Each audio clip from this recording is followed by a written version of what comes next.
नमस्कार प्यारे बच्चों। आज हम पढ़ेंगे संधि। हिंदी का चैप्टर है आपका संधि। इससे आपके फोर्थ ग्रेड एग्जाम के अंदर प्रश्न पुटअप होंगे। संधि से आपका पार्ट लगता है संधि। तो काफ़ी बच्चों ने कमेंट किया था सर जी कि आज संधि पढ़ाओ, तो संधि में आपको बताऊंगा ट्रिक के अनुसार। प्यारे बच्चों कभी भूल नहीं पाओगे, क्लास को शुरू से लेकर एंड तक देखना। चलिए स्टार्ट करते हैं। संधि। संधि कितने प्रकार की होती है प्यारे बच्चों? संधि आपकी तीन प्रकार की होती है। कौन कौन सी संधि होती है? पहली संधि है प्यारे बच्चों स्वर संधि। कौन सी संधि है? पहली संधि है वो आपकी स्वर संधि है। दूसरी संधि कौन सी है अभी? दूसरी संधि व्यंजन संधि है। और तीसरी संधि कौन सी है प्यारे बच्चों? तीसरी संधि है वो विसर्ग संधि है। कौन सी संधि है? विसर्ग संधि है। यानी संधि के कितने भेद होते हैं? तीन भेद होते हैं। अपनी नोटबुक में लिख लीजिएगा प्यारे बच्चों, अपनी कॉपी के अंदर लिख लीजिएगा कि संधि के भेद कितने होते हैं। तीन भेद होते हैं, यानी तीन प्रकार की संधि होती है। आप पढ़ेंगे प्यारे बच्चों हम स्वर संधि। क्या पढ़ेंगे? स्वर संधि पढ़ेंगे। हेडिंग लगाओ स्वर संधि। क्या लगाओ? हेडिंग लगाओ कि स्वर संधि। स्वर संधि प्यारे बच्चों कितनी प्रकार की होती है? स्वर संधि आपकी पांच प्रकार की होती है। कौन कौन सी प्रकार की होती है? पहली संधि है वो दीर्घ संधि है। कौन सी संधि है? दीर्घ संधि है। दूसरी संधि कौन सी है प्यारे बच्चों? गुण संधि है। तीसरी संधि कौन सी है? वर्धी संधि है। और चौथी संधि कौन सी है? यण संधि है। कौन सी संधि है? यण संधि है। और पांचवी संधि है वो अयादी संधि है। पांचवी संधि कौन सी है?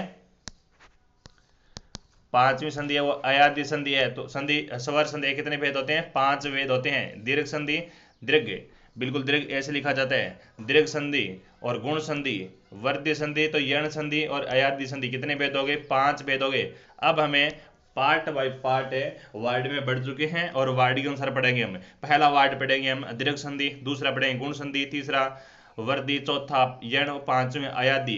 किस प्रकार से हमें शब्द के अंदर से संधि विच्छेद कर सकते हैं और संधि में से पता कर सकते हैं किस में कौन सी संधि है। बिल्कुल ट्रिक के साथ बताऊंगा, तो हेडिंग लगाइएगा सारे विद्यार्थी। दीर्घ संधि। पहली संधि कौन सी होगी? दीर्घ संधि होगी। दीर्घ संधि की परिभाषा क्या है प्यारे बच्चों? जिस शब्द के अंदर आ, छोटी ई और छोटा ऊ, ठीक है, जिस शब्द में आ, ई, ऊ हो उसी शब्द के अंदर दीर्घ संधि मानी जाएगी। तो आप ट्रिक लिखेंगे इसकी याद करने की। ट्रिक क्या कहती है? ट्रिक यह कहती है कि कोई भी शब्द के अंदर आ, ई और ऊ, ये तीन शब्द आपको दिखाई दे तो उसमें 100% कौन सी संधि होगी? दीर्घ संधि होगी, है ना। दीर्घ संधि हो, इसके अंदर जिस शब्द के अंदर आ, ई और ऊ शब्द हो उसमें कौन सी संधि मानी जाएगी? उसमें दीर्घ संधि मानी जाएगी। जैसे मैं एक आपको उदाहरण देकर बता देता हूं। जैसे उदाहरण ले लो आप, उदाहरण ले लो जिसमें मान लो पहला का ले लेते हैं, आ का ले लेते हैं। कौन सा ले अभी? देव, देव प्लस से, देव प्लस आले, देव प्लस आले, क्या हो गया? देवालय। क्या हो गया प्यारे बच्चों? देवालय। देवालय हो गया ना। तो इसमें आ शब्द का उच्चारण हो रहा है, उसमें आ शब्द का उच्चारण हो रहा है। तो आ शब्द उच्चारण के अंदर है, आ शब्द जब उच्चारण होता है तो उसमें कौन सी संधि मानी जाएगी? दीर्घ संधि मानी जाएगी। दीर्घ संधि मानी जाएगी। बिल्कुल बच्चों, फोर्थ ग्रेड एग्जाम की जो बच्चे तैयारी कर रहे हैं उनको पार्ट बाई पार्ट है मैं हिंदी पढ़ाऊंगा।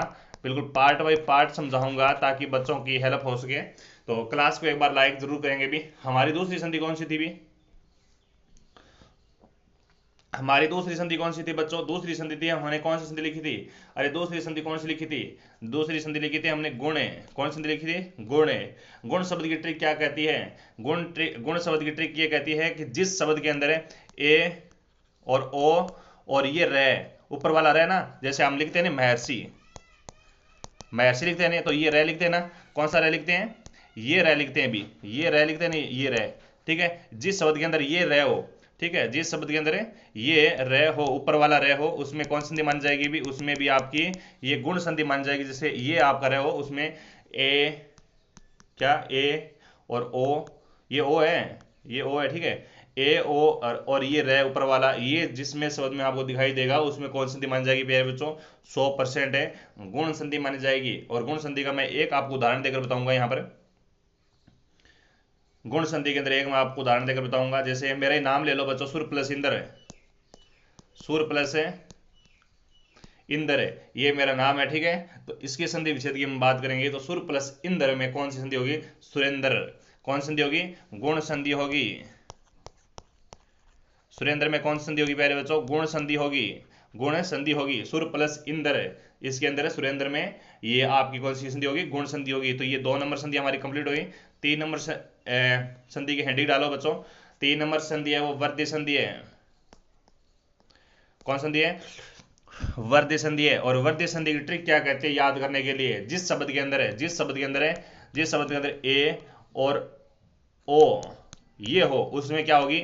वर्दी संधि होगी बच्चों, हैं। औ पिछले में क्या था? पिछले में हमने गुण संधि में क्या पढ़ा था? गुण संधि में क्या पढ़ा था प्यारे बच्चों? गुण संधि में पढ़ा था कि जिस शब्द के अंदर है ए, छोटा ए और छोटा ओ, ठीक है, इसमें हो तो आपकी गुण संधि होगी। लेकिन वर्द संधि में बड़ाई तो ए है और बड़ाई ओ है भी, ठीक है। ये होगा याद करने का तरीका, बहुत शानदार है भी।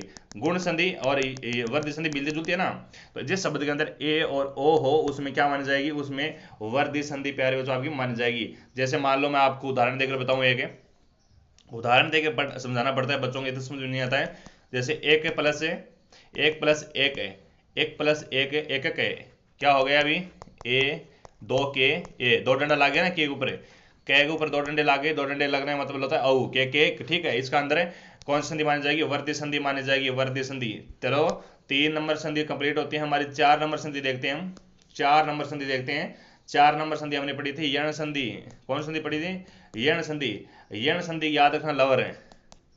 ट्रिक बताऊं?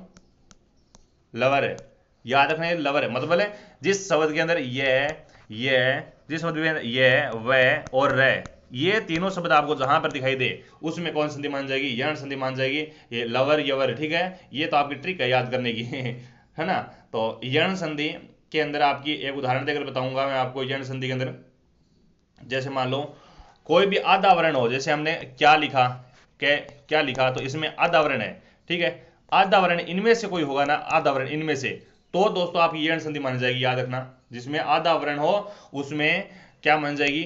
आधा वर्ण है। समझ में आ गई? आधा वर्ण है लिखा हो, जैसे हम लिखते हैं कई बार, जैसे सुरेंद्र लिख रहे हैं, ठीक है, सुरेंद्र लिखते हैं तो एन आधा है, ठीक है। क्या है? एन आधा है, वर्ण संधि है। इस प्रकार से हम आप लिख सकते हैं। जिसमें आपका आधा वर्ण हो उसमें भी आपकी कौन संधि मान जाएगी? यण संधि मान जाएगी। जैसे मान लो मैं आपको उदाहरण देकर बताऊं, इसमें अति प्लस आवश्यक है, अति प्लस आवश्यक है, क्या हो गया? इसका क्या हो गया प्यारे बच्चों? इसका हो गया अत्यावश्यक है, अत्यावश्यक है। इसका संधि विच्छेद क्या बन गया? अत्यावश्यक बन गया। और इसमें आधा वर्ण हो उसमें क्या होगा? उसमें होगा यण संधि। क्या होगा? यण संधि, ठीक है। ठीक हो। 5वीं संधि लिखते हैं प्यारे बच्चों, हमें कौन सी संधि लिखते हैं? 5वीं संधि लिखते हैं। स्वर संधि के भेद बता रहा हूं आपको मैं, ठीक है। 5 संधि है हमारी अयादी। कौन संधि है? अयादी संधि है। अयादी संधि के अंदर जिसमें बच्चों आओ आए आओ आओ आओ, ठीक है, ये हो शब्द उसमें अयादी संधि होगी। कौन कौन शब्द? एक तो आपका ए, क्या होगा? ए। एक आपका बच्चों आए, एक बच्चा आओ, एक बच्चा अब, ठीक है, अब, यानी ऐ, आप, आओ, अब। ये आपको अगर किसी भी शब्द के अंदर, किसी भी वर्ण में, किसी शब्द के अंदर, किसी भी वाक्य के अंदर अगर आपको ये दिखाई दिया तो उसमें 100% कौन संधि होगी? अयादी संधि होगी। इसके उदाहरण ले सकते हो आप मेरे से। जैसे मान लो प्लस से मैं आपको पहला उदाहरण देता हूं, यहां पर पहला उदाहरण देता हूं अयादी संधि का दे रहा हूं बच्चों, अयादी संधि का। जैसे ने प्लस अन, ने प्लस एन, ठीक है। और दूसरा दे रहा हूं मैं आपको उदाहरण सा प्लस अन। तीसरा उदाहरण ले लो, जैसे मान लो पो प्लस अन, ठीक है। तो 3 उदाहरण काफी है समझाने के लिए, ठीक है। ने प्लस एन का अर्थ होता है बच्चों नयन, हम जोड़ेंगे इनको तो नयन होगा। सा प्लस अन का मतलब होता है सावन, ठीक है। पो प्लस अन का मतलब होता है पवन, कौन सा होता है? पवन। देखो इनके ये उदाहरण है अयादी संधि के। तो ये छोटी सी क्लास थी बच्चों, संधि की ट्रिक की क्लास लेकर आया था मैं आपको समझाने के लिए। अगर आपको ये क्लास अच्छी लगेगी तो मेरे को ना एक कमेंट जरूर करना, है ना। एक रिस्पेक्टेड कमेंट के साथ मेरे को जरूर बताना कि सर जी आपका पढ़ाने का तरीका इस प्रकार से है। तो मेरे को कमेंट करना कि अगर आपको और भी क्लास चाहिए ना, अगर बच्चों आपको और भी क्लास चाहिए तो भी मेरे को ना कमेंट करके बताना कि सर जी हिंदी करवाओ, हिंदी करवाओ, ठीक है। मैं तो part by part and topic by topic, word by word आपको हिंदी पढ़ाऊंगा पूरी। फोर्थ ग्रेड एग्जाम से पहले करवाऊंगा हिंदी, टॉपिक बाई टॉपिक बताऊंगा, अगर आप चाहते हैं तो, ठीक है। तो एक बार कमेंट करके बता दीजिएगा कि सर जी आप हिंदी निरंतर क्लास लगाते रहिएगा। बाकी हम जीके पढ़ाते हैं, जीके एमसीक्यू भी करते हैं, लेकिन मैं सोच रहा हूँ कि हिंदी बच्चों को लगभग पार्ट बाई पार्ट में आपको पढ़ाऊं। तो धन्यवाद बच्चों, अगर क्लास अच्छी लगी है तो लाइक शेयर कमेंट जरूर कर देना, और अपने दोस्तों तक क्लास को शेयर कर देना प्यारे बच्चों। और अगर आप नए बच्चे बता रहे हैं तो चैनल को सब्सक्राइब कर देना, क्योंकि हमारे चैनल पर दमदार कंटेंट के साथ आपको पढ़ाया जाता है। धन्यवाद सभी साथियों का।